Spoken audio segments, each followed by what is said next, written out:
Anybody else have any other questions? Well, you had me over there too. Yes. You know. Yes, What would you recommend to someone getting the same diagnosis or just a diagnosis of brain tumor? What would you recommend? You know, reach out. There's a lot of nonprofits out there. National Brain Tumor Society is who, you know, I feel is probably the best for information and support for people that are especially just newly diagnosed with brain tumors. And they have so much information. I mean, it's a scary, scary time, but you know, it's not necessarily a death sentence if you do get it, as I thought. And that's, you know, another reason why I'm talking to you is so much more awareness needs to be brought because of it. And the thing is, because brain tumors are the leading cause of cancer-related deaths in children under the age of 20. A lot of you, you're still under the age of 20. You know, so that's, you know, cancer and brain tumors are cowards. You know, they don't care who they strike. You know, they don't care if you're in great shape, if you're rich, if you're ugly, if you're good looking, you know. So, they don't discriminate. They don't care what your gender is. They don't care what your ethnic background is. They'll just hit anybody. The one guy from the Philadelphia Eagles, or from the he was from the Lions that was going to go to the Eagles, and they gave him just a routine checkup. Did anybody hear about this? Mm-hmm. Right? And they found that he had a brain tumor. The guy's in great shape. You know, so it has nothing to do with it. Yes? Do you have any, like, motor complications? I do, yeah. I had maybe 65% of my balance. So last winter was pretty icy, as you well know. I carry my cane in the wintertime. The other day when it snowed, I had my cane with me. I must have fell a dozen times during the winter, so, you know, I guess I haven't been humbled enough. And so I'm not a real big fan of the ice. And, you know, that commercial where I fall and I can't get up, not funny to me anymore. But, yeah, I mean, there's still, I can't run, but, you know, I will one day. I can't swim, but I will one day again. So, you know, I can't ride a bike, but one day I will. So, you know, where I go is pretty much up to me right now. So, you know, there's no limit, definitely. Yes? How long did it take you to go through rehab? Like, I was in rehab from June, and then I stopped doing outpatient in November, and that was in 2009. And then rehab, no more therapy would do anything for me to regain anything. It's pretty much just exercise and doing what, you know, I have to do to, you know, gain mobility.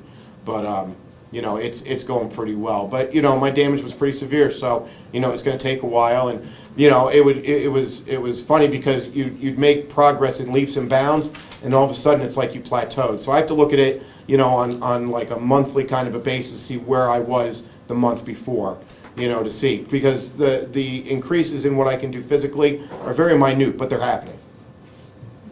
So, yes? Wait, so you were awake during the surgery? No, just during the embolization. For the surgery, I was put out for 10.5 hours. No, the yeah, that was a concern. I'm glad you said that, because I was a question I had. I said, am I going to be awake during, because I know that there's awake brain surgeries. And that just scared the hell out of me. I said, do I have to be awake for this? And they said, no, you're going to be out. I was like, okay, make mine a double. Put me out, but make sure you can wake me back up.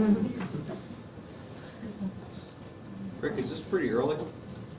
This was third day at Good Shepherd. So, Yep, third day. And that's when you hang on to that and they strap you in, and that's when you stand yeah, upright. they make it seem 1,000 of these. A pretty incredible machine. You know, and I was able to actually pull myself up like the second or third time, and that's when I really got some hope, you know.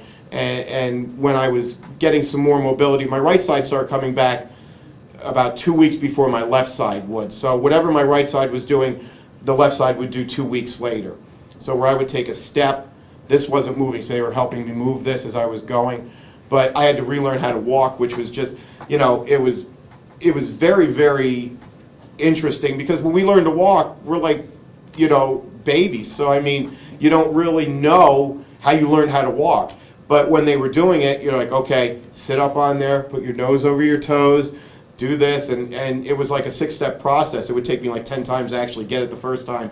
But then once I did, and you start practicing, it was just repetition. So that's how it was. But I had to reteach myself how to drive. That was interesting. My wife wouldn't go into the car with me. because she was just like a nervous wreck. So I would just take the truck and I'd just go myself, and you know, because I had to do with the pedals. I couldn't drive a stick at that point, but in automatic I had to go from the brake to the gas, and that was pretty interesting in and of itself. So that was, I never expected to have to relearn how to drive again, but I did.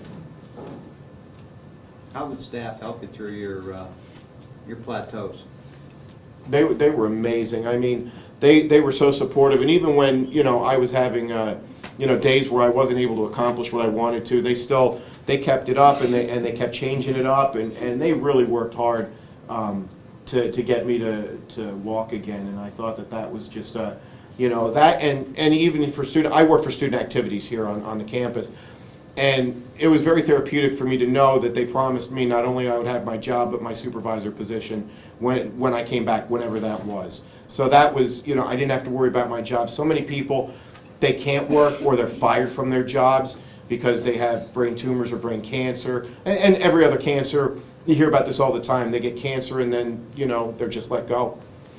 And I was very, very fortunate to still retain my job. So I didn't have to worry about that, because I was very concerned about, you know, how I was going to support my family if I could never work again, and that was kind of taken care of for me. So.